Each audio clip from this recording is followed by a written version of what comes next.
હવે ચણાની આપણી ઉપજ, ચણાની આપણી વપરાશ, ચણાની આપણા દેશની થતી આયાત, આ બધા જ મૂળ મુદ્દાઓ જે છે એની ચર્ચા આપણે દરેક પાછળના એપિસોડમાં જ્યારે જરૂર પડી હોય ત્યારે કરી ચૂક્યા છીએ. એટલે આપણા નિયમિત દર્શકો માટે આ કોઈ વિશેષ માહિતી આપવાની જરૂર નથી. પણ આજે જ્યારે આપણે આ ચર્ચા કરીએ છીએ ત્યારે આપણા ખેડૂત સમુદાય સિવાયનો એક વર્ગ, નાગરિક વર્ગ જે કોઈ છે એ વર્ગ પૈકી પણ કેટલાક નાગરિકો, એટલે જેમને દેશભક્તિ સમરા કાઢી ગઈ હોય, આવા નાગરિકો સાથે સાથે આપણને ખેડૂતોને પણ વારંવાર રાષ્ટ્ર ધર્મ સમજાવવા, શીખવાડવા કે આપણને રાષ્ટ્ર ધર્મનો કોથળો ઓઢાડવાના પ્રયાસો કરનારા જે નાગરિકો છે, આ નાગરિકો માટે 2-4 વાક્યો અવશ્ય કહેવા છે આ વિડીયોના અંતમાં.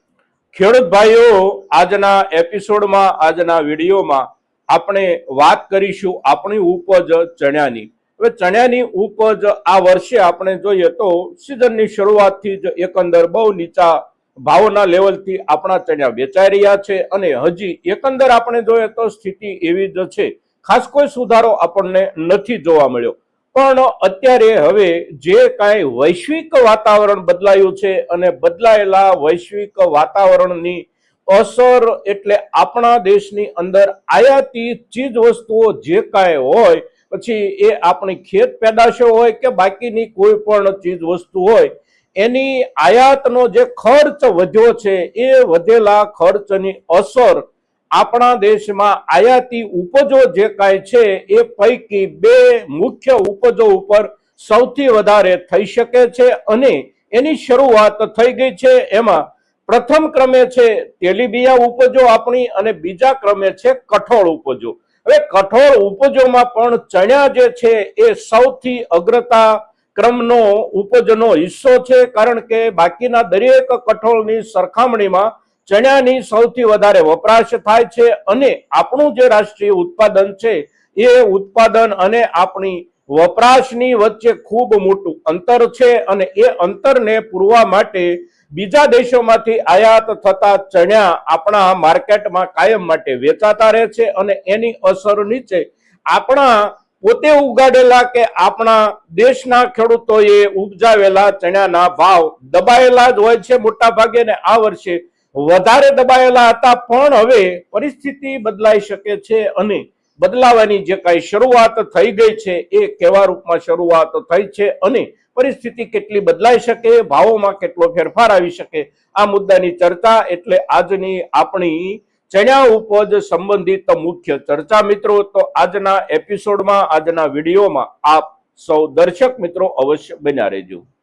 નમસ્કાર ખેડૂત મિત્રો, જય કિસાન, જય ભારત. ખેડૂત ભાઈઓ, આજે આપણે આપણી ચણાની ઉપજના બજાર ભાવની સ્થિતિમાં થોડા ઘણા સુધારાની જે કાંઈ અપેક્ષા બની રહી છે એની ચર્ચા કરીએ. ત્યાર પહેલા વર્તમાન બજાર ભાવની સ્થિતિ તરફ એક નજર નાખીએ તો આજે તારીખ છે 1 એપ્રિલ 2026 અને વાર છે બુધવાર. બુધવારનો દિવસ છે એટલે એકંદર સામાન્ય રૂપમાં માર્કેટિંગ યાર્ડોમાં કામકાજનો દિવસ હોય છે. પણ અત્યારે માર્ચ એન્ડિંગ પૂરો થયો અને ત્યાર પછી એપ્રિલ મહિનાની શરૂઆતના 2 થી 3 દિવસો લગભગ તમામ માર્કેટિંગ યાર્ડોમાં કારોબાર બંધ રહેતા હોય છે અને પાછળના દિવસોમાં આપણે જોઈએ તો લગભગ એકાદ અઠવાડિયાથી મોટા ભાગના માર્કેટિંગ યાર્ડોમાં કામકાજો બંધ છે. એટલે રજાઓ પહેલા જે કાંઈ બજારોમાં ભાવ ચાલતા હતા એ ભાવનું લેવલ આપણે જોઈએ તો આપણા દેશી પીળા અને લાલ ચણાના ભાવોની સ્થિતિ એટલે 950 રૂપિયા આસપાસથી આપણા ચણાના વેપારો શરૂ થાય 20 કિલોના હિસાબે અને સારામાં સારી ક્વોલિટી હોય, સારામાં સારી સફાઈ કરી અને માર્કેટિંગ યાર્ડમાં લાવવામાં આવ્યો હોય ચણા તો 1050 કે 1075 રૂપિયા સુધી માંડ આપણી ચણાની ઉપજ વેચાતી હતી. હવે આ જે ભાવોનું લેવલ હતું એ લેવલ એટલે બિલકુલ નીચલા દરજ્જાના ભાવોનું લેવલ અને તેમ છતાં પરિસ્થિતિ જેવી છે ત્યારે આપણે એ પ્રમાણે પણ વેપાર કર્યા વિના છૂટકો ન હોય એટલે આપણા ખેડૂતો તરફથી વેચાણ નિરંતર ચાલુ રહ્યું છે. હવે ચણા એક એવી ઉપજ છે કે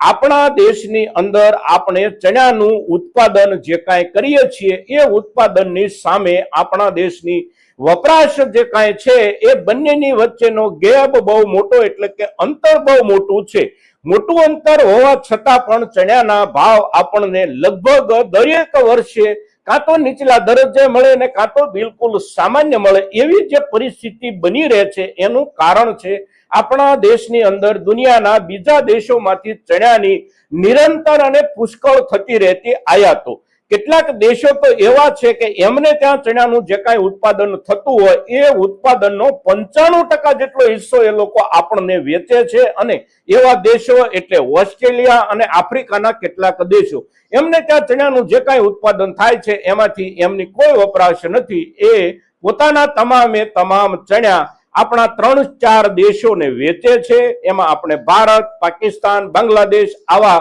4-5 દેશોની વચ્ચે એમનો વેપાર ચાલે છે. આપણા દેશની અંદર ચણા આપણે જે કાંઈ આયાત કરીએ છીએ એ ચણા આ વર્ષે પણ આયાત નિરંતર ચાલુ રહી છે અને હજી પણ આવનારા સમયમાં જરૂરિયાત મુજબની આયાતો થતી રહેશે એવું અત્યાર સુધી બજારને લાગતું હતું. એટલે ભાવોનું લેવલ આ પ્રમાણે જ ચાલતું હતું. પણ પરિસ્થિતિમાં જે બદલાવ આવ્યો છે એ બદલાવ એટલે આ યુદ્ધની શરૂઆત થઈ એના કારણે પરિસ્થિતિ બિલકુલ ઉલટી થઈ ગઈ છે. હવે ઉલટી પરિસ્થિતિ જે થઈ છે એ આ યુદ્ધ પછી જે ક્રૂડ ઓઇલના ભાવોમાં જબરજસ્ત ઉછાળો આવ્યો, એ ઉછાળાના કારણે ટ્રાન્સપોર્ટેશન ખર્ચમાં બહુ મોટો વધારો થઈ ગયો. દરિયાઈ ટ્રાન્સપોર્ટેશન જે કાંઈ હોય એ ટ્રાન્સપોર્ટેશન હોય કે કોઈ પણ જમીની ટ્રાન્સપોર્ટેશન હોય, દરેકે દરેક ટ્રાન્સપોર્ટેશનમાં જે કાંઈ ડીઝલની જરૂર પડતી હોય એ ડીઝલ બહુ મોંઘું થઈ ગયું આંતરરાષ્ટ્રીય બજારમાં. અને એના કારણે ભાડાઓમાં તોતિંગ વધારાની શરૂઆત થઈ ગઈ. અને સાથે સાથે કેટલાક દરિયાઈ માર્ગો યુદ્ધને લઈને જે અસલામત થઈ ગયા, એ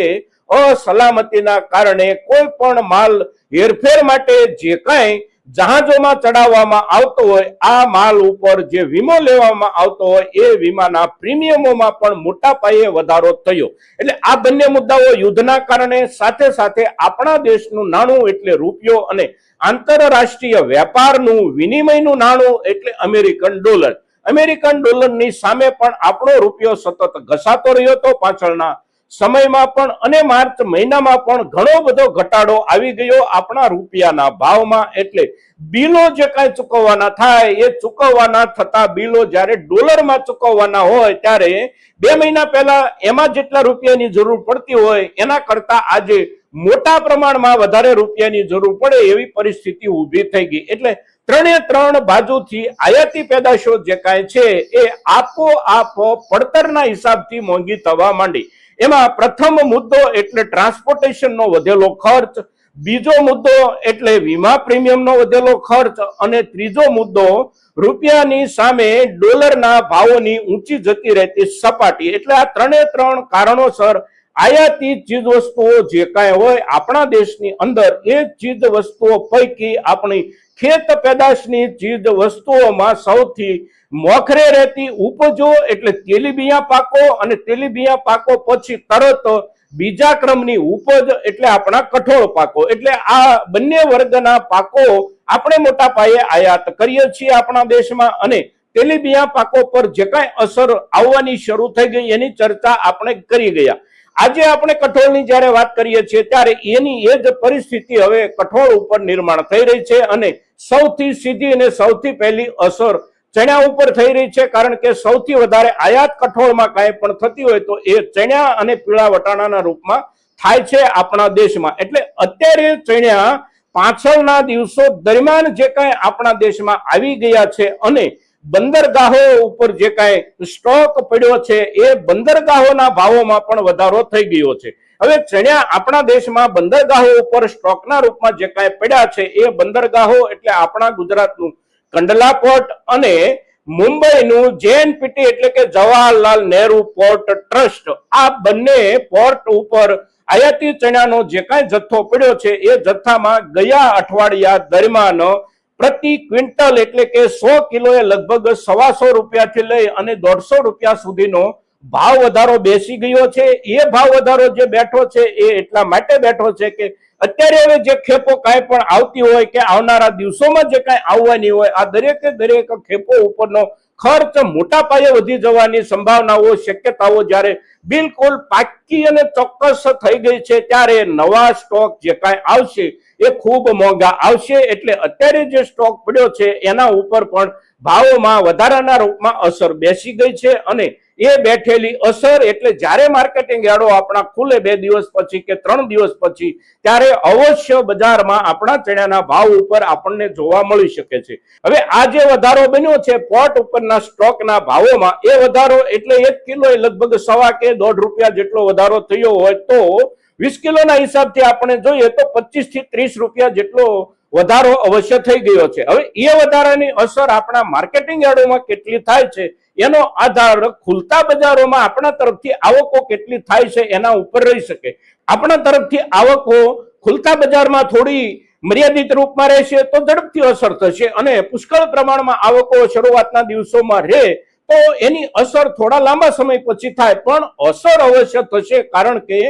ચણા જે છે એ મોટામાં મોટી ઘટનું કઠોળ છે. આપણા દેશની અંદર આપણી ચણાની ઉપજ છે એની સામે આપણી જરૂરિયાત ખૂબ બધી મોટી છે. આજે જ્યારે આપણે આ ચર્ચા કરીએ છીએ ત્યારે આપણા ખેડૂત સમુદાય સિવાયનો એક વર્ગ, નાગરિક વર્ગ જે કોઈ છે એ વર્ગ પૈકી પણ કેટલાક નાગરિકો એટલે જેમને દેશભક્તિ સમરા કાઢી ગઈ હોય, આવા નાગરિકો સાથે સાથે આપણને ખેડૂતોને પણ વારંવાર રાષ્ટ્ર ધર્મ સમજાવવા, શીખવાડવા કે આપણને રાષ્ટ્ર ધર્મનો કોથળો ઓઢાડવાના પ્રયાસો કરનારા જે નાગરિકો છે, આ નાગરિકો માટે 2-4 વાક્યો અવશ્ય કહેવા છે આ વિડીયોના અંતમાં. કારણ કે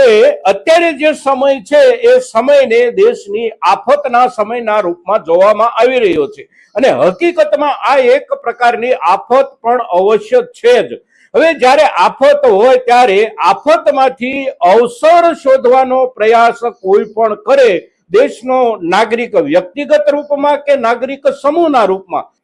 તો આ પ્રકારની જે વૃત્તિ હોય કે પ્રવૃત્તિ હોય એ વૃત્તિ કે પ્રવૃત્તિ યોગ્ય નથી. આ વાત 100% સાચી છે, પણ સવાલ જે છે એ સવાલ અહીંયા એ છે કે અમે ખેડૂત સમુદાય દેશની આફતમાંથી અવસર શોધવાની માનસિકતાના લોકો નથી, દેશની આફતમાંથી અવસર શોધવાની મનોવૃત્તિના માણસો નથી, પણ દેશની આફતમાંથી ક્યારેક અમને જે આધાર મળી જાય છે એ આધારને તો અમારે અવશ્ય આવકારવાનો એટલા માટે રહે છે કે અમે એટલે કે અમે ખેડૂત સમુદાય જ્યારે જ્યારે આફતમાં હોઈએ છીએ ત્યારે નાગરિકો તરીકે બાકીના સમૂહે, બાકીના સમુદાયે અમારી આફતમાંથી પોતાનો અવસર કાયમ માટે ઊભો કર્યો છે, અને એ અવસરનો લાભ પણ લીધો છે. અને સરકારો જે કોઈ હોય, પછી ગમે તે પક્ષની હોય, રાજ્યની હોય કે કેન્દ્રની હોય, ગમે તે સમયની હોય, આઝાદી પછીથી આજ સુધીમાં દરેક ઘટના વખતે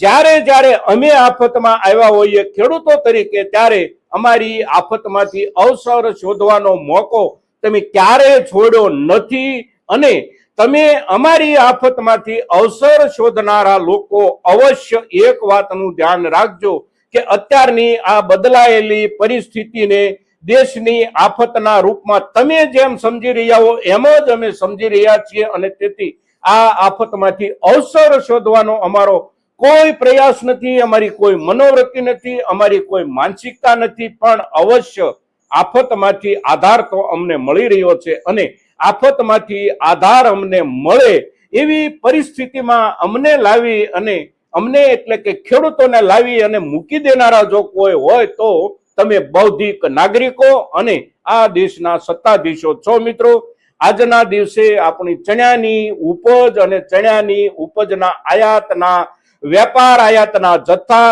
અને આયાતના પડતર ખર્ચના મુદ્દે આપણે જે કાંઈ ચર્ચા કરીએ છીએ, અને એ ખર્ચની અસર જે કાંઈ આપણી ઉપજના ચણા પર થવાની હોઈ શકે એની વિસ્તૃત માહિતી જ્યારે આપ સૌની સામે રાખવાનો પ્રયાસ કરીએ છીએ, ત્યારે આપણા મહત્તમ ખેડૂત સમુદાય સુધી આપણી આ ચર્ચા પહોંચે એ ખૂબ જરૂરી છે મિત્રો. અને એને માટે આપ સૌના પ્રયાસોની અપેક્ષા સાથે જય કિસાન, જય ભારત.